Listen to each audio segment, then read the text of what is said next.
kepada jemaah bahwa problem hidup kita ini lebih banyak dengan manusia dibandingkan dengan Allah. Allah minta apa sih? Allah cuma minta seperti ini aja. Maka ketika aku ciptakan manusia, ibadah kepadaku. Cuma itu aja. Dan Allah itu beda banget dengan manusia. Allah itu kita taat, Allah kasih nikmat. Kita tak taat, Allah kasih nikmat juga. Banyak kan orang gak sholat, orang gak puasa, orang gak bayar zakat. Orang yang tak taat dikasih nikmat juga. Itulah Allah. Allah itu maha baik. Jadi berurusan dengan Allah itu jauh lebih mudah dibanding berurusan dengan manusia. Karena kalau dengan Allah semua orang dia kasih, walaupun hanya beberapa orang yang disayang. Semua orang dikasih nikmat. Makanya kalau kita baca arti Bismillahirrahmanirrahim dengan menyebut nama Allah Maha Pengasih, Maha Penyayang. Apa itu Maha Pengasih? Kalau Allah itu, kalau karakternya itu, semua orang-orang yang Allah sayang, yang Allah kasih, itu semua. Non-muslim semua Allah kasih, yang muslim semua Allah kasih. Walaupun hanya beberapa orang yang disayang. Tapi ingat, Allah itu hampir tidak pernah zalim kepada hambanya.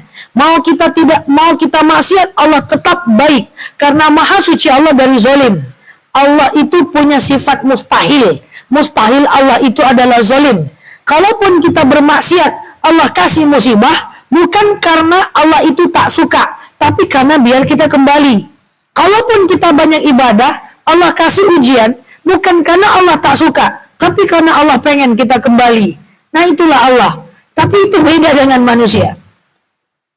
Kalau dengan manusia itu, jangankan kita baik, jangankan kita jahat, kita baik pun kadang-kadang tak dibalas dengan kebaikan. Maka yuk kita bahas sedikit bagaimana berurusan kita dengan manusia supaya hati kita menjadi tenang dan apa saja sifat-sifat yang harus kita hindarkan biar dengan manusia itu kita baik. Karena ibu-ibu kita itu sedih ya, banyak orang yang terlalu mempedulikan manusia tapi mengabaikan Allah. Padahal Allah lah yang maha baik, itu bukan manusia.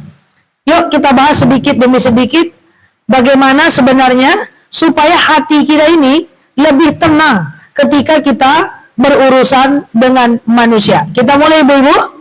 Yang pertama, ibu-ibu, dengan manusia itu saya sering sampaikan kepada kita semuanya. Dengan manusia itu saya sering sampaikan, perbanyak baik sangka bu, jauh-jauhkan buruk sangka. Jadi kalau mau enak hatinya dengan manusia, banyak-banyak baik sangka, jauh-jauhkan buruk sangka. Karena zon atau prasangka itu akan menggelisahkan kita. Saya akan beritahu caranya bagaimana supaya kita ini punya hubungan yang baik sangka dengan orang lain. Karena husnuzon atau suuzon itu cuman kacamata saja. Kalau kacamata kita berbaik sangka, maka kita akan selalu menengok orang dengan kacamata yang baik. Tapi kalau sudah mata kita berburuk sangka, maka setiap orang akan kita lihat buruk. Nah, karena semua tergantung kacamata kita. Contoh, bu, ibu-ibu, semua bisa kita arahkan baik, kita bisa arahkan buruk. Contoh misalnya, ada orang yang menyampaikan nikmat mobil barunya. Mobil baru, posting. Ada kan orang kayak gitu? Orang yang buruk sangka, dia akan bilang, alah sombong, pamer. Tapi kalau orang yang berbaik sangka, dia akan termotivasi. Kok bisa ya dia kayak gitu ya? Kok bisa ya dia punya mobil baru ya? Apa kerjaannya ya? Apa yang bisa dia lakukan yang bisa aku ATM-kan ya? Amati, tiru, dan modifikasi. Tapi kalau orang-orang yang berbaik sangka, dia akan lihat itu dan kemudian dia akan termotivasi. Padahal yang dilihat sama, betul ya? Yang dilihat sama-sama orang yang memposting mobilnya. Orang yang berburuk sangka akan bilang itu pamer. Orang yang baik sangka akan termotivasi. Ini semua tergantung cara memandang. Makanya kalau kita yang posting, jangan pikirin pandangan orang. Karena orang tuh punya cara pandangnya masing-masing. Ada orang yang memvideokan rumah barunya. Orang yang berburuk sangka akan bilang, OKB mah, orang kaya baru. Tapi orang yang baik sangka akan bilang, mantap ya, nikmatnya sudah besar, nikmatnya banyak. Tapi ada orang yang bisa beli rumah lebih bagus daripada dia. Wes mantap kali dia ya, baru dapat rumah segitu aja dia udah bersyukur banget, gitu lah. Artinya kalau kita itu baik sangka, apapun objek yang kita lihat, kita akan menjadikan diri kita tenang. Dan selagi kita masih punya soft skill berbaik sangka, itu kita akan enak hidupnya. Ingat ya Bu, soft skill itu, baik sangka itu ibarat belajar berenang. Dia bisa dilatih dan gak semua orang pandai. Maka kita harus memiliki kacamata untuk memandang orang itu dengan kacamata yang baik. Karena kita akan memperoleh pelajaran dari situ. Ya. Sekarang kan saya sering contoh. Banyak tukang parkir di Pekanbaru perempuan ya. Banyak. Coba orang-orang yang bersangka. Mundur. Kayak gak ada kerja lain aja mah. Itu dikerjakan. Itulah. Apa gak sekolah dulu? Itu kerajo gini kan? Tapi kalau orang yang baik sangka, ya Allah, mau dia jadi tukang parkir, walaupun dia perempuan, mantap dia ya. Terus aku ngapain aja? Yang mudah aku nggak mau kerjain, begitu loh. Jadi kalau kita baik sangka, semuanya kita enak menengoknya. Nengok tukang gojek malam-malam, jam 12 malam, pesan makanan yang datang perempuan. Kalau buruk sangka, apa nih perempuan nih? Jam 12 malam masih kerja juga. Kapan lah istirahatnya? Tapi kalau baik sangka, mau loh dia cari rezeki sampai jam 12 malam. Mantap loh dia tuh. Rajin loh dia. Aku kemana aja. Itu loh. Jadi kalau kita memandang orang dengan kacamata baik sangka, itu semuanya akan baik. Dan ini yang cuman bisa bikin hati kita tenang. Karena selagi masih tengok orang tuh jelek semua ya, kita tidak akan pernah tenang. Tengok orang posting video dengan suaminya, suami barunya. Halo, suami kayak gitu aja bang, enggak. Aku udah 4 kali gonta ganti suami. Selalu aja aku jangan. Buruk aja orang ganti suami, buruk. Orang tak punya suami, buruk. Orang punya anak banyak, buruk. Tak punya anak, kapan kau punya anak? Buruk aja semua. Entah nikah-nikah juga buruk, dan nikah berkali-kali juga buruk. Jadi, susah. Padahal kacamatanya itu yang problem gitu loh. Ini sering saya syiarkan ini. Contoh ini sering saya siarkan. Karena saya terkejut ya, nengok respon-respon negatif itu ya. Ada teman saya, dia berpisah dengan suaminya. Takdirnya, mau diapain ya kan? Habis masa idahnya, nikah dia. Setelah habis masa idah, nikah dia. Baik atau buruk? Baik atau buruk? Habis masa idahnya, berpisah dia kan. Katakanlah talak 1, masa idahnya kan 3 bulan tuh. Setelah 3 bulan, habis masa idahnya, nikah dia dengan orang baru. Baik buruk? Karena baik, kita senang sebagai teman. Kita syiarkan, kan kebaikan orang disiarkan. Nikmat orang tuh disiarkan. Jangan buruknya orang yang disiarkan. Nikmat. Tengok tuh, dia punya suami baru loh. Nikah loh dia. Dasar teman ini tak baik. Gemit tuh masa baru cerai aja nikah. Masa idah dalam Islam itu cuma 3 bulan. Kalau ada ibu pisau udah 3 bulan, entahlah nikah, ada masalah. Lebih masa idahnya. Jadi sudahlah baik, buruk juga di mata orang yang buruk. Itu maksudnya. Ibu mau lihat apa? Yuk kita lihat baik atau buruknya. Saya bisa contohkan. Kita mau lihat apa? Nengok orang punya handphone baru lah. Itu aja bangga. Tapi kalau orang baik, nengok orang, ngelihat orang punya handphone baru, mantap dia, keren ya. Gimana caranya dia? Ngelihat orang yang mapan, tapi gayanya sederhana. Kalau kita mau lihat buruk, padahal dia mapan loh, gayanya gitu-gitu aja. Apa salahnya naikkan sikit lifestyle tuh? Itu orang buruk. Tapi kalau orang baik, dia itu mapan ya, tapi dia sederhana-sederhana aja. Rendah hati ya dia. Semua bisa bu. Mau dipandang baik, mau dipandang buruk, bisa. Saya ini bisa mengarang-arangin ya. Apa? Mau lihat kacamata baik, kacamata buruk. Nah, semua tergantung kita. Life is choice. Wah, itu bahasa kampung saya. Ya kan? Sekarang ada orang flexing. Apa bahasa internetnya flexing? Orang-orang flexing.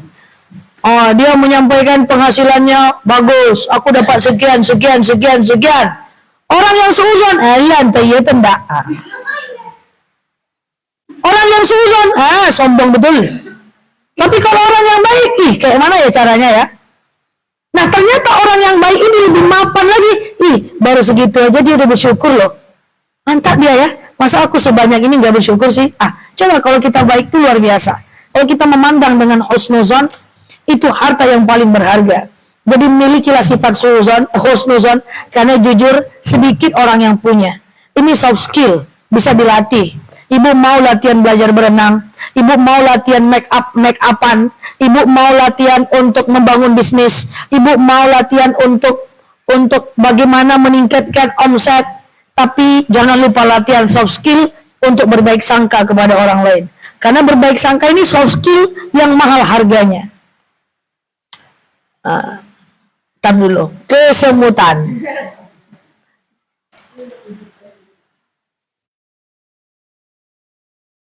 Nah, itu soft skill ya, berbaik sangka kepada orang lain. Dan berbaik sangka, ya, dan berbaik sangka ini mesti diucapkan. Jadi ibu harus latihan, setiap ada teman ibu mendapatkan nikmat, ibu syiarkan. Paham ya? Jangan jeleknya jadi syiarkan.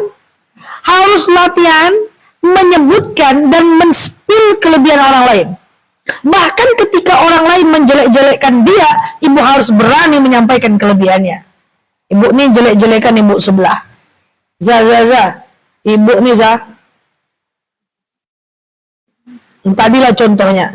Sejak punya suami baru, sombong dia. Tak mau dia loh keteman sama kita lagi, misalnya. Nah ibu, saya sebagai orang yang mendengar, harus berusaha mencari apa sih yang baik dari ibu yang diceritakan itu, dan saya sampaikan. Walaupun dia nggak mau ketemu sama kita, tapi dia selalu loh silaturahmi di WhatsApp, daripada kamu nggak balas WhatsApp misalnya. Harus di-reject. Tuh Zaha, semenjak punya teman baru sombong betul. Datang pengajian jarang-jarang. Sudah datang tuh katuk-katuk terus Zah. Nganga aja dia Zah. Masih mending loh dia datang dibanding dia tak mau datang. Harus berusaha bisa menyebutkan kelebihan orang. Kalau mau jadi orang baik. Dan itu latihan. Si fulan tua sudah tak mau lagi dia keluar rumah. Tak mau lagi datang ke masjid. Walaupun itu kenyataan kan nggak boleh kita iakan. Maka caranya gimana? Caranya adalah, oh iya walaupun dia nggak ke masjid, tapi dia nyumbang kok untuk masjid. Jadi sebisa mungkin kebaikan orang itu kita syiarkan. Itulah makna dari husnuzon. Husnuzon itu adalah berbaik sangka dengan manusia dan melihat orang dengan kacamata yang baik. Harus dilatih menyebutkan kebaikan orang lain. Harus dilatih menyebutkan kebaikan orang lain. Apa tujuannya? Tujuannya masuk ke nomor 2. Poin nomor 2, supaya kita terhindar dari penyakit iri dan dengki. Saya ulangi, harus husnuzon sama orang lain, harus nyepil kebaikan orang lain, supaya apa? Supaya kita terhindar dari rasa iri dan dengki. Yuk kita cek hati kita. Di sini atau dimanapun, seandainya ada di antara kita yang terganggu dengan keberhasilan orang lain, hati-hati, itu berarti hati kita dalam masalah besar. Harusnya apapun kelebihan teman kita, apapun prestasinya, apapun yang dia dapatkan, mau dia ganti suami baru, ya, apapun yang membahagiakan dia, itu membahagiakan kita. Ini adalah orang yang terhindar dari iri dan dengki. Makanya kalau ada di antara kita, ketika orang lain mendapatkan nikmat, kita terganggu walaupun cuma 1%, kita dalam masalah. Latihannya adalah ketika orang lain mendapatkan nikmat, kita bermasalah. Orang lain nikmat, kita tak suka. Orang lain mendapatkan nikmat, kita terganggu. Maka latihannya adalah yang tadi. Buat suatu statement, cari cara, cari kelebihan orang itu, dilatih walaupun sakit, tetapi dilatih supaya apa? Supaya kita terhindar dari iri dan dengki. Ibu-ibu yang saya sayangi karena Allah, apa itu iri? Iri itu adalah, apa itu dengki? Ya, itu maknanya adalah ketika orang lain mendapat nikmat, kita merasa tak tenang. Nah, lawan dari kata itu adalah ketika orang lain mendapat nikmat, kita merasa senang. Jadi kita scan hati kita, saya juga nyeken. Seandainya ada di antara kita orang itu mendapat nikmat, kita senang, berarti aman. Tapi kalau ada orang lain mendapat nikmat, kita tak tenang, itu berarti kita dalam masalah. Nah, sekarang gimana posisinya? Kalau kita yang diirikan, kan pernah ngalamin ya, kita nggak ngapa-ngapain, tapi kok orang iri aja sama kita gitu. Kita nggak ngapa-ngapain, orang iri aja sama kita. Saya punya satu pesan buat orang yang suka diirikan, gitu bahasanya. Saya punya satu pesan buat orang yang suka diirikan, gitu ya, diirikan oleh orang lain. Saya punya satu pesan buat orang yang suka diirikan oleh orang lain. Pesan saya adalah jangan senang betul menampakkan kelebihan kita di hadapan orang yang iri. Sekarang ini banyak syiar-syiar para ustadz yang suka bilang gini, sombong di hadapan orang sombong adalah sedekah. Iya, sedekah. Takabbur lil mutakabbir, sedekah. Sombong di hadapan orang sombong adalah sedekah. Tapi nggak usahlah milih sedekah yang kayak gitu, karena menyombongkan diri di hadapan orang yang sombong milih jadi susah. Ya, sekarang kan banyak tuh saya dengar ustaz-ustaz ceramah dengan semangat, sombong di hadapan orang yang sombong adalah sedekah. Yang nggak usahlah milih sedekah yang itu, sedekah yang lain aja lah. Karena kalau kita menyombongkan diri di hadapan orang-orang yang sombong, kita akan susah. Maka saya memilih jalan lain. Kalau ada orang yang iri sama kita, tutup kelebihan kita, supaya apa? Kasihan jantungnya, dan biar kita nggak ribet menghadapi dia. Ini kadang-kadang ada orang iri, makin ditambah-tambah irinya. Kita yang bikin penyakit diri kita sendiri. Ya kan, ibu sama, saya juga sama. Saya bekerja, ibu-ibu juga bekerja. Ada saja orang-orang yang tak suka dengan kita, betul? Karena orang yang iri akan selalu merasa terancam dengan orang-orang yang baik. Orang-orang yang rising star itu orang-orang yang baik, orang-orang yang punya prestasi yang baik, yang punya pekerjaan yang baik, itu akan menjadi ancaman bagi orang-orang yang iri. Dan kalau kita berada di posisi seperti itu, saran saya apa? Saran saya adalah jangan menampakkan kelebihan kita di hadapan dia. Ini kadang-kadang sudahlah orang iri posting-posting. Alhamdulillah guys. Alhamdulillah guys. Omset hari ini sekian ya guys. Kita bikin penyakit sendiri. Nanti orang iri sama kita, terus kita gimana? Oh, dia iri sama saya. Dia iri. Nah, saya memilih tidak menampakkan kelebihan kepada orang yang iri sama saya.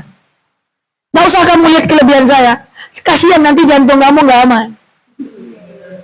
Dan ribet saya menghadapi irinya itu gitu loh. Dan nggak ada salahnya menahan keinginan biar orang nggak kaget. Ibu pengen beli apa? Takut lingkungan ibu kaget. Nggak aman jantungnya, tahan dulu lah. Tahan dulu lah. Ya, dan nggak ada salahnya menyembunyikan kelebihan sebentar supaya tidak diirikan orang. Ini setiap hari, alhamdulillah guys.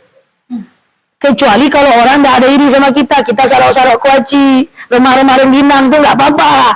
Ini kalau kita orang yang sudah bagus, rezekinya bagus, circle-nya orang-orang yang iri, terus kita makin pula tegak. Guys, alhamdulillah guys. Hari ini, masya Allah, tabarakallah. Nanti orang yang irinya, nanti kita repot sendiri. Jadi punya dua pesan saya. Kan kita nggak tahu hati kita nih ya, saya atau siapapun, cuman kita yang tahu hati kita. Bagi kita yang suka, kan tadi saya bilang tuh konsepnya, baik sangka dengan orang, spill kelebihan orang, senang menengok senangnya orang, itu ciri hati sehat. Tapi kalau ada di antara kita, teman kita mendapat nikmat, kita tak senang, hati-hati ini dalam masalah nih. Ini perlu dibengkel nih. Cuman kita dan Allah yang tahu nih ceritanya nih kan. Cuman kita dan Allah yang tahu nih ya.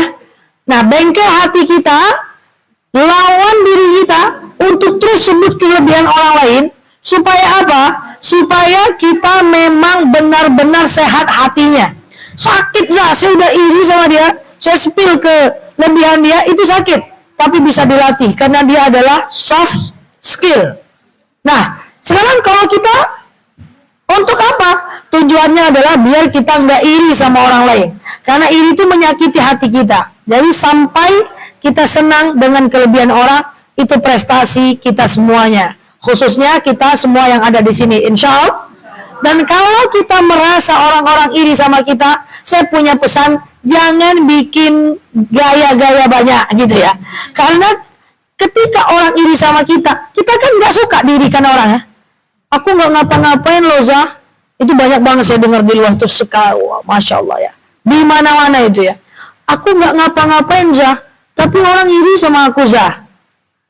Ibu nggak ngapa-ngapain, tapi ibu suka nyepil kelebihan ibu, sehingga orang nggak siap. Ustazah, kata Pak Ustadz disebut aja nama ustadznya. At-takabbur lil mutakabbir sedekah. Sombong di hadapan orang sombong sedekah. Sedekah yang lain aja lah. Ini karena ceramah itu semua orang menyombongkan diri di hadapan orang yang sombong, berantuk-antuk, berkelahi, ribut-ribut. Ya, jadi ibu pilih jalan lah. Kalau saya memilih jalan untuk menyembunyikan diri di hadapan orang-orang yang iri dan menyebutkan kelebihan di hadapan orang yang senang dengan kelebihan saya. Kan ada aja orang senang dengan kelebihan kita, keluarga kita, orang-orang saya kita sebutkan, tadi aku dapat ini loh, tadi omsetku segini loh, tadi aku begini loh. Sebutkan dengan mereka senang dengan senangnya kita. Tapi dengan orang yang iri, jangan. Gak siap jantungnya, kasihan dengan dia, nanti dia repot, dia mencederai kita, akhirnya kita yang rusak. Ujung-ujungnya sibuk menangkis, kok dia begini, sibuk, ujung-ujungnya nggak fokus dengan apa yang mestinya kita kerjakan. Paham ya? Nah, kemudian yang ketiga, supaya hati kita ini baik, reparasi, maka cara yang ketiga adalah, jadi boleh nyombongkan diri di hadapan orang yang senang dengan kelebihan kita ya. Nah, senang dengan kelebihan kita, sampaikan. Bahkan maaf, suami pun, ibu bekerja misalnya, contoh, suami bekerja juga. Tapi maaf ya, seandainya penghasilan suami di bawah penghasilan ibu, bisa jadi ketika ibu spill kelebihan ibu, suami tak senang. Sembunyikan sajalah. Ya, pakai sendiri, nikmati sendiri, beli sendiri, beli berlian banyak-banyak, sondokkan dari suami. Dia enggak senang itu. Itu ego ya. Sondokkanlah. Abang bisa apa? Tengok aku nih, berantuk-antuk. Ujung-ujungnya ngadu, Zah. Suami saya itu minderan Zah. Ibu spill kelebihan ibu. Iya sih Zah. Kan dia juga yang bikin kelakuan. Ya kan, tidak perlu kita menampakkan semua kelebihan kita di hadapan banyak orang. Cukup orang-orang yang siap saja menerimanya. Makanya andilil manazila, tempatkan sesuatu tergantung pada tempatnya. Fenomena sekarang perempuan jauh lebih mapan dibanding laki-laki. Itu fenomena sekarang. Itu di kampus-kampus dekan rata-rata sudah perempuan. Ketua prodi semua sudah perempuan. Karena pekerjaan perempuan ini laki-laki banyak diambil oleh perempuan. Jadi kalau ada perempuan yang lebih bagus daripada laki-laki, ya itu ada harus dikurangi sisi-sisi maskulinnya, dinaikkan sisi femininnya. Jangan spill ya, dapat bang, abang dapat berapa bulan nih? Asik gitu, aku segini loh bang, nggak cocok dia. Ya, nanti nggak aman jantungnya, kita nggak senang, ujungnya ribut dan seterusnya. Ya, jadi hanya boleh sampaikan kelebihan kita di hadapan orang-orang yang siap dengan kita. Oke? Jadi kalau nggak siap jangan. Nomor 3. Pertama, husnuzon. Yang kedua, jangan iri. Dan bagi yang diirikan, jangan sombong di hadapan mereka yang iri. Biasa-biasa aja lah. Kemudian yang ketiga, saya mau sampaikan kepada kita semuanya, supaya silaturahmi kita baik, kita jalin hubungan yang baik dengan manusia. Dengan manusia itu, yang mesti kita pertahankan, kurang-kurangi mencari kesalahan orang. Ya, ada dalil yang mengatakan, ya ayyuhalladzina amanu la yaghtab ba'dukum ba'da. Hai orang-orang beriman, jangan kalian cari salahnya orang lain. Dan yang paling penting, wala tajassasu, jangan memata-matai. Pernah dengar kata-kata mematai? Memata-matai itu adalah tajassus. Tajassus itu haram. Haram. Tengok WhatsApp suami, tengok isi dompetnya, buka tas anak. Allah kalau mau tutup aib orang, itu tandanya Allah masih mau tutup. Jangan ibu buka-buka. Menyelidiki boleh, memata-matai nggak boleh. Apa beda penyelidikan dengan memata-matai? Bedanya tipis aja. Contoh, nggak ada fakta karena teman kita rumah tangganya berantakan karena orang ketiga, kita ketakutan nih. Karena cerita orang, curhat orang, kita ketakutan. Suami kita nggak ngapa-ngapain, istri kita nggak ngapa-ngapain, nggak ada faktanya, cuman karena cerita orang doang, kita jadi protektif, akhirnya dimata-matai, tengok spamnya, tengok inboxnya, tengok handphonenya, tengok dompetnya, memata-matai tanpa sebab itu haram, itu namanya tajassus, haram, berdosa besar. Tapi kalau sudah ada faktanya, misalnya nih ada faktanya memang kejadian, maka boleh melakukan penyelidikan ulang. Makanya di kantor polisi ada namanya penyelidikan. Kenapa diselidiki kalau sudah kejadian? Kalau belum ada kejadian, polisi nggak ngerjain juga. Kan gitu. Jadi kalau belum ada kejadian, jangan memata-matai, jangan cari-cari salahnya orang, jangan memata-matai. Itu hukumnya haram. Bedanya memata-matai dengan menyelidiki, kalau menyelidiki sudah ada kejadiannya. Kalau memata-matai, nggak ada sebab, nggak ada angin, nggak ada hujan, memata-matai itu hukumnya haram. Menyelidiki boleh, memata-matai nggak boleh. Nah, maka ibu-ibu yang saya sayangi karena Allah, kurang-kurangi mencari kesalahan orang lain dan memata-matai. Maaf, buruk pun orang itu, misalnya ya ada orang nih, jelek pun dia, kalau Allah masih tutup aibnya dia, jangan ibu cari. Allah masih pengen tutup. Masa kita yang buka? Ini maaf ya, semua kita kan manusia biasa, betul? Semua kita ini punya aib loh. Kalau orang tahu aib kita, orang tak mau berkawan sama kita. Tapi saya punya konsep begini. Ini misalnya di dalam satu pengajian atau satu perkumpulan, ada satu orang teman kita yang khilaf, ini cak-caknya nih, khilaf dia. Allah bukakan aibnya dia, bukan karena kita nggak punya aib. Allah bukakan aibnya dia. Saya berpesan kepada ibu-ibu semuanya, kalau ibu tidak bisa menjadi teman menemani dia saat dia terpuruk dan saat Allah buka aibnya, minimal jangan persulit hidupnya dengan menceritakannya. Ini membantu tidak mau, malah menceritakannya. Nauzubillah. Aku nggak bisa bantu, yang penting aku diam, aku nggak ceritain.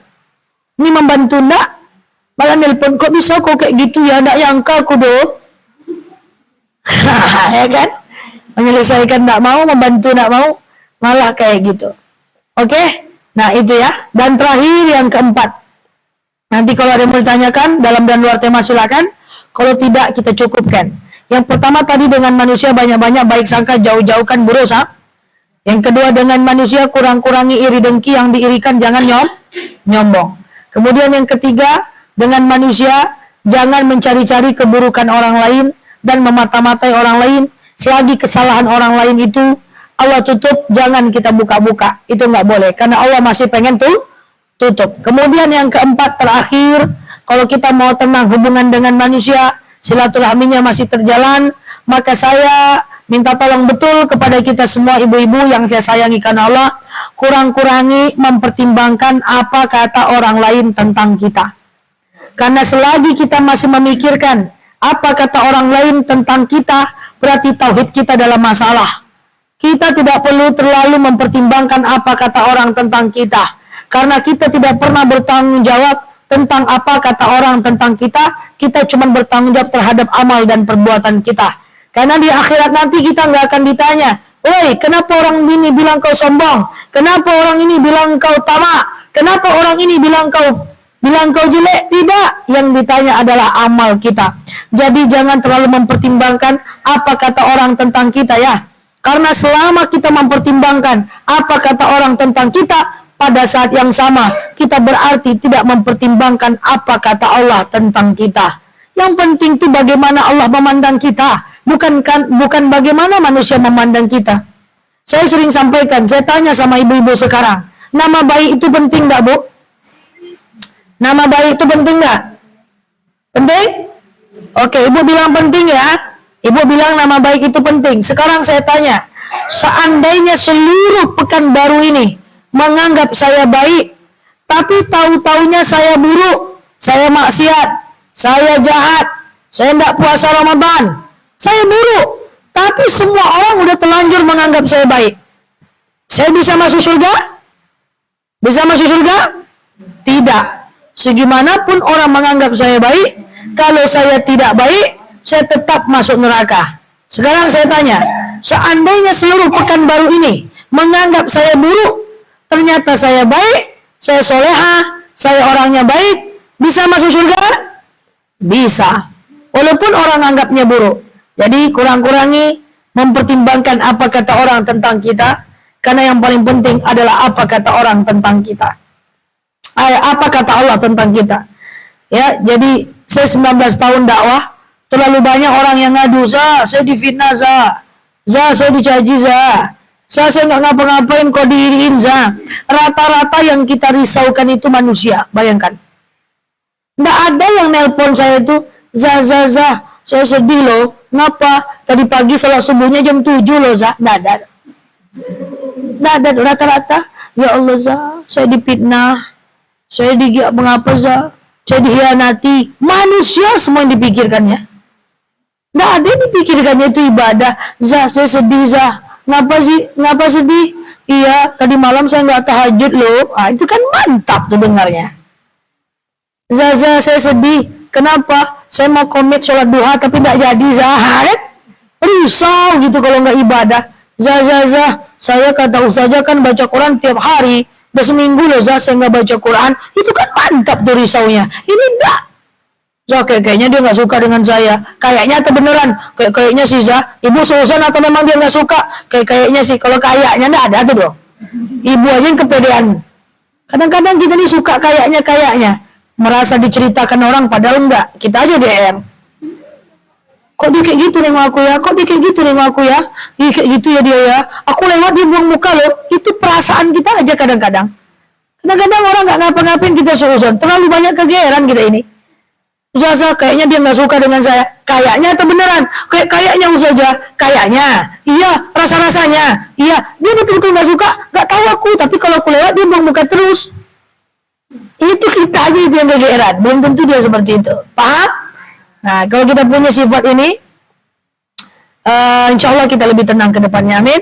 Baik sangka dengan manusia, spill kelebihan orang, biar kita nggak iri. Setiap orang punya kelebihan, sampaikan. Sakit nggak apa-apa, lagi berobat. Sampaikan kelebihan orang. Sakit nggak apa-apa, lagi berobat. Ya, nanti kalau udah sampai bisa menyebutkan kelebihan orang dan sudah happy menyampaikannya, dia rumah baru loh, dia baju baru loh, udah happy, dia lulus kampus baru loh, dia suami baru loh, udah happy. Iya, baru nggak apa-apa. Iya kan, yang penting habis masa idahnya. Ya. Udah senang nyepil ke kelebihan orang, udah senang, berarti udah aman dari iri tuh. Ini kan reparasi nih. Pertama husnuzan, kedua sepil dulu kelebihan orang. Senang loh, dia kayak gini loh, dia gini loh, dia baik loh, sedekahnya banyak loh, dia terkenal loh, dia begini loh, begini. Udah senang, berarti sudah aman. Hati sudah mantap. Dan kemudian masuk ke selanjutnya. Jangan sombong di hadapan orang sombong. Takutnya kita nggak iri sama orang yang iri sama kita. Maka jangan terlalu banyak. Masya Allah, tabarakallah. Omsetku sekian guys. Masya Allah. Kecuali kita nggak punya circle yang suka iri. Circle kita aman. Kecuali siap diiriin orang. Kalau siap diiriin orang nggak apa-apa, gas aja. Yang penting niat kita nggak sombong. Niat kita memotivasi. Gitu kan. Kan sebenarnya semua tergantung kita. Boleh nggak menyampaikan bahwa kita bagi sebangko kepada orang? Boleh. Boleh nggak kita menyampaikan kalau kita banyak sedekah? Silakan. Karena fastabiqul khairat, kita berlomba-lomba dalam kebaikan. Boleh aja, nggak ada masalah. Ya, kemudian seandainya orang-orang itu, jadi siapkan ya. Jangan sombong di hadapan orang yang sombong. Sedekah betul, tapi janganlah di situ sedekahnya. Bikin repot aja. Tapi kalau hati kita betul, silakan. Guys, aku, besti, bro, aku nyumbang 200 sembako untuk fakir miskin. Kau berapa? Nah, itu boleh. Kamu berapa? Itu boleh. Sebutkan kebaikan untuk memotivasi orang. Aku udah punya mobil baru loh. Kamu kapan? Ayo dong, kerja. Itu boleh. Tergantung kepada balik ke motivasi kita. Ya, jadi jangan suuzon nengok status orang, yang buat status luruskan motivasinya. Sebenarnya gambar foto itu mubah, boleh saja. Tergantung kepada kitanya. Dan kemudian selanjutnya, adalah dengan manusia, jangan cari salahnya orang, ya. Jangan mata-matai orang lain, dan yang paling penting, ibu-ibu yang saya sayangi karena Allah, yang paling penting adalah dengan manusia itu kita senantiasa menyepil kebaikannya, menyampaikan kebaikannya, ya. Demikian dari saya, semoga ada manfaat. Kalau ada yang mau bertanya silakan, kalau tidak kita cukupkan.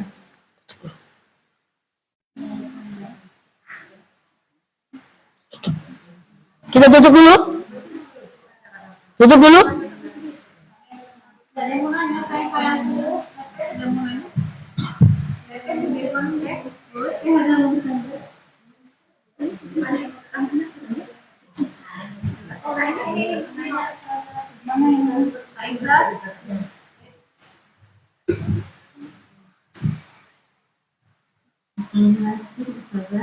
Ya, waalaikumsalam warahmatullah.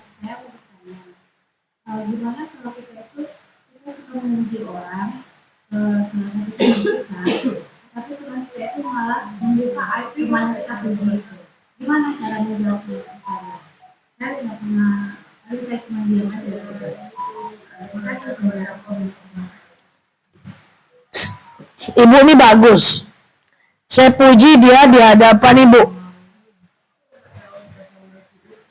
Bu.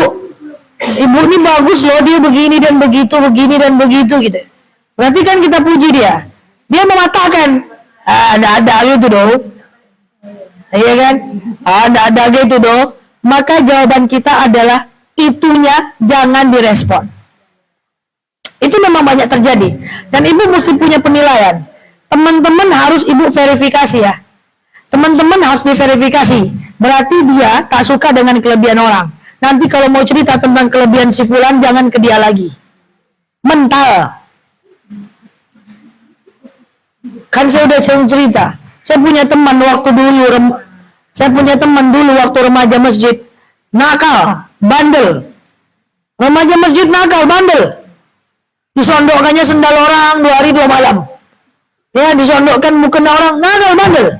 Rupanya S1 dia masuk kampus bagus, S2 dia keluar negeri. Pulang-pulang jadi dosen. Saya kan kaget. Ini terbandel kemarin sejagat raya, rupa-rupanya sekarang jadi dosen. S1 hukum Islam, S2 hukum Islam. Bayangkan itu. Nggak nyangka saya. Wah, ini mantap betul nih. Keajaiban dunia nomor 8 nih. Saya ceritakan sama teman yang lain. Dia dapat beasiswa S2 loh. Sekarang jadi dosen loh. Apa kata teman saya? Alah, kebetulan tuh nyo. Daya tanda. Luar negeri bisa bayar kok, kata dia. Oke, saya cukup tahu aja. Nanti kalau saya ceritakan kelebihan orang, nggak ke kamu lagi. Gitu aja. langsung dimentalkan. Hah? Langsung dimentalkan. Jangan dimentalkan lagi. Udah, kita udah sampaikan kelebihan dia. Ya sudah, nanti kalau menyampaikan kelebihan orang, jangan ke dia lagi. Silakan. Silakan, Bu.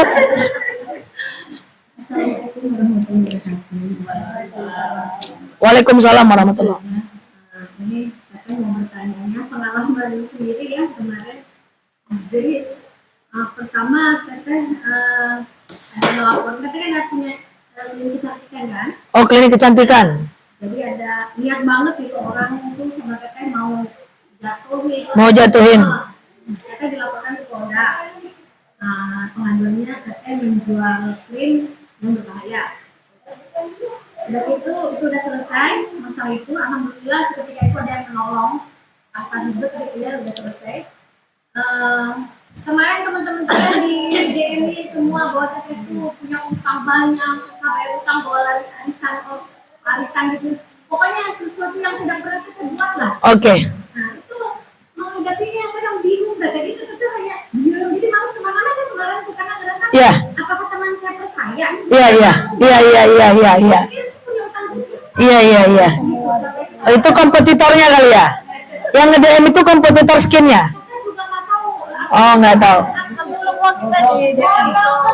Hampir semua nih di DM nih, bahwa ibu ada utang. Harus sampaikan sama teteh. Oh. Orangnya tahu? Nggak tahu. Oh. Di Polda juga kan ada 2 orang perempuan. Pas dicari lagi ke alamatnya ternyata dia nyewa. Yang di Polda kan beda kasus dengan yang hutang ini beda. Beda, cuma kan sama-sama ini Kejadiannya Iya, iya. hampir bersamaan. hampir bersamaan itu yang Polda dulu. Iya. Jadi kalau itu tuh kalau yang di Polda kalau enggak PT selesaikan, pasal-pasal itu selalu akan dibuat ke polisi di PT ya. Iya. Cuma alhamdulillah itu lah ada yang nolong. Iya, iya. Itu langsung yang gedein utang-utang itu. Oke. Jadi apa ketika Teteh teman-temannya di DM, Teteh punya hutang lariin uang arisan. Waktu itu perasaan Teteh gimana? Aneh-aneh. Dan sempet drop. Ada sempat tapi kadang-kadang tidak pernah merasa begitu. Jadi Takut kehilangan teman-teman juga. Iya.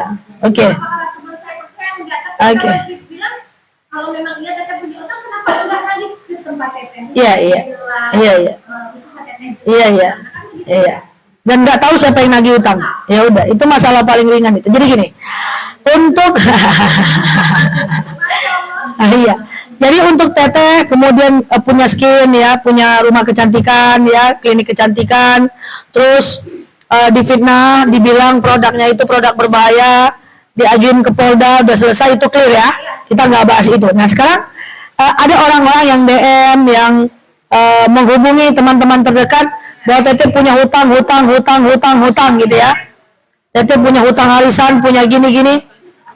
Padahal saya nggak pernah berhutang sama sekali, kan gitu konsepnya ya. Kok dia menelpon teman-teman saya bahwa saya tuh punya hutang, sikap saya harus gimana. Nah, saran saya kepada Teteh adalah ketika itu memang cuman fitnah saja. Saya ulangi, ketika dia cuman fitnah saja dan dia mend-DM orang-orang yang ada di sekitaran Teteh, itu langkah yang mesti Teteh lakukan, jangan pernah klarifikasi. Karena itu akan menghabiskan energi kita. Jadi cara yang pertama adalah klarifikasi itu kalau berefek ya. Nah, ini saya jelaskan. Jadi hutang semua orang, lu punya hutang, dia WhatsApp gua lo. Tinggal bilang nggak ada tuh, udah. Karena kenapa? Karena fitnah itu adalah ibarat air yang diisi tanah. Di air diisi tanah, makin diaduk, dia makin keruh dan membuat otak kita semakin keruh. Maka caranya adalah diendapkan saja. Teman kita percaya nggak ya? Mau sebanyak apa kita mengklarifikasi diri kita kepada orang yang dia telepon, yang dia hubungin. Pasang satu prinsip. Teman saya, dia akan tetap bersama saya. Kalaupun saya salah, dia pakai gaya, dia bela dulu saya, baru dia nasihatin saya. Kalau saya salah. Jadi kalaupun ibu salah, ini maaf ya, seandainya kita memang salah nih, teman yang baik itu adalah dia bela dulu, baru dia nasihatin, bukan dia tinggalkan. Tapi kalau ada teman-teman yang ketika dia di DM, dihubungin, punya hutang, bla bla bla, lalu kemudian dia meninggalkan, malah meneruskan informasi itu ke orang, check out, tinggalkan. Itulah saat kita memisahkan mana teman baik, mana teman yang tidak baik. Dan jangan khawatir, fitnah itu nggak lama. Sampai kapan orang sanggup fitnah, Bu? 2 bulan aja udah mantap. Orang itu juga punya hutang, punya beban hidup. Orang yang mendengar juga punya beban hidup, punya urusan. Nggak bakal lama dia mikirin kita. Klarifikasi seadanya, sebisanya saja. Jangan sampai khawatir nggak keluar rumah, berpura-pura tak tahu saja bahwa kita lagi difitnah. Kalau ada orang nanya, oh nggak ada tuh. Dah. Jangan terpancing untuk marah, untuk emosi, karena takut fokus kita jadi terganggu. Nanti malah kita nggak fokus ibadah dan mikirin usaha kita yang lain. Ya, jika yang dilakukan adalah itu, tapi saran saya sih nggak usah takut kehilangan teman, karena teman yang baik akan tetap bertahan, teman yang tak baik akan meninggalkan. Saya juga nggak ada instruksi untuk punya banyak teman kok. Ada nggak dalil supaya banyak teman? Nggak ada. Kalau dalil ada punya banyak teman, ya udah, saya akan lebih punya banyak teman lagi. Kita difitnah, disampaikan ke semua orang, tetap aja seperti biasa, pura-pura tak tahu. Kalau saya tahu ada yang memfitnah saya. Yang aneh-aneh dari kanan dari kiri, dia nggak mau jadi teman lagi, abaikan. Yang mau jadi teman tetap bertahan. Kalau lagi santai boleh dibicarakan, lagi emosi abaikan. Itu bagus buat ibu. Nanti tahun depan akan ada orang di posisi ibu dan dia cerita ke ibu akan kasih solusinya. Dulu aku lebih parah lagi, woi. Aku santai, ya nyo. Kalau dia baru gitu baru. Serius lah. Ibu bisa mengingatkan walaupun pakai bahasa ibu. Bagus itu. Makanya kalau ada orang bercerita itu saya bilang selamat. Nggak semua orang dikasih ujian kayak gitu. Itu membentuk mental loh. Membentuk mental itu loh. Takut kita keluar rumah jadinya kan. Orang nengok kita seakan-akan hutang aja di sini. Baru nggak ada kita buat. Tapi kalau sampai ke Polda, dia memfitnah, itu berefek. Nanti usaha kita ditutup. Selesaikan sampai tidak ada penghabisan. Udah clear. Nah, kalau cuma fitnah-fitnah gitu aja ya, nggak apa-apa gitu dong. Everything is okay. Nggak lama itu. Nggak lama itu. Tapi niat banget ya Ustazah sampai datang ke Polda, beri laporan dia sewa rumah, datang melaporkan ke DT. Ya, itu spesialisasinya. Memang Allah hadirkan dia buat menguatkan ibu. Itu pula job desk-nya. Serius dia menzolimi. Ada orang-orang yang serius dia menzolimi. Serius, spesialisasinya itu. Tapi tidak lama nanti dia akan kena balanya kok. Kan Allah pernah berjanji, in ahsantum li anfusikum wa in asatum falaha. Kalau orang itu berbuat baik kembali kepada dirinya, kalau dia berbuat jahat kembali pula kepada dirinya. Kalau nggak cepat diselesaikan, yang sudah kalau memang kan kalau pasal itu bisa dibuat-buat ya, karena bisa saya pasal 2 pasal itu 80 juta kalau saya tidak mau sidang, tidak mau saya dipenjara, itu penyelesaian 80 juta sampai 100 juta. Iya, dia serius itu menzaliminya. Alhamdulillah Allah kasih yang menolong. Nah, karena berarti ibu sudah bisa membedakan mana kezaliman yang berefek, mana yang tidak. Kalau orang zalim sama kita, nggak ngefek kepada rezeki, pekerjaan, ibadah, keluarga, masa depan, jangan dipikirkan. Nah, kalau dia udah ngelaporin ke polisi, sini udah ngefek ke pekerjaan dan rezeki, selesaikan sampai tidak ada penghabisan. Kan itu instruksi saya. Tapi kalau nggak ngefek, cuman dibilang punya utang padahal enggak, cuman dibilang ini dan itu, cuman dibilang sombong, sok-sokan, sok kaya, OKB, itu enggak apa-apa. Enggak apa-apa, is okay. Nanti ketemu sama dia pura-pura nggak tahu aja, kalau kita tahu kita sedang difitnah. Apalagi kalau teman-temannya bertahan, kayak gini kan, bertahan aja, aman-aman aja. Nggak ada yang percaya ya. Nggak ada yang percaya. Nah itu tadi, kalau memang punya hutang beneran, kan dia nyari orangnya. Dia bukan nyari teman-temannya. Cari rumsang. Ambil TV-nya, ambil motornya, ambil mobilnya. Datang polisinya itu aja. Begitu. Di situlah nanti Bu akan tersaring. Mana teman-teman yang benar ikut kita, mana teman-teman yang ada juga. Mungkin Ibu akan ketemu ada nanti yang malah menyebarkan ke orang. Si bulan dulu, rupanya dia punya utang. Mungkin belum ketemu aja. Kalau ada yang kayak gitu, cek lah, tinggalkan lah. Kurang-kurangi urusan sama dia. Tapi kalau semuanya masih baik-baik saja, ya sudahlah, berarti semuanya bisa jadi teman baik. Nah kan itu tadi. Ini sekarang giliran ibu nih. Bisa jadi nanti giliran ibu kan. Bisa jadi giliran ibu kan. Salah teman kita nih, bela dulu. Nanti baru nasihati dia. Kalau memang dia salah. Seandainya salah, apalagi kita salah. Kan gitu kan. Saya kalau ada teman saya, salah dia, na'udzubillah ya. Khilaf dia katakanlah dengan siapa ya. Dia jalan tak sama suami orang, tak sama siapa. Saya terima dulu. Oke, kamu salah. Terima dulu. Jangan tinggalkan dia. Baru nanti nasihati dia. Sulit dia kena aibnya dibuka. Temani dia. Yang penting kau mau berubah. Yuk kita hadapi orang yang banyak itu. Terimalah. Udah telanjur Allah buka aibnya. Kan gitu caranya. Ya terima dulu. Pasti. Badai pasti berlalu. Yang penting mau berubah. Terima dulu. Baru kemudian kita nasihati. Oke? Gitu. Demikian. Allahu a'lam bishawab. Assalamualaikum warahmatullahi wabarakatuh.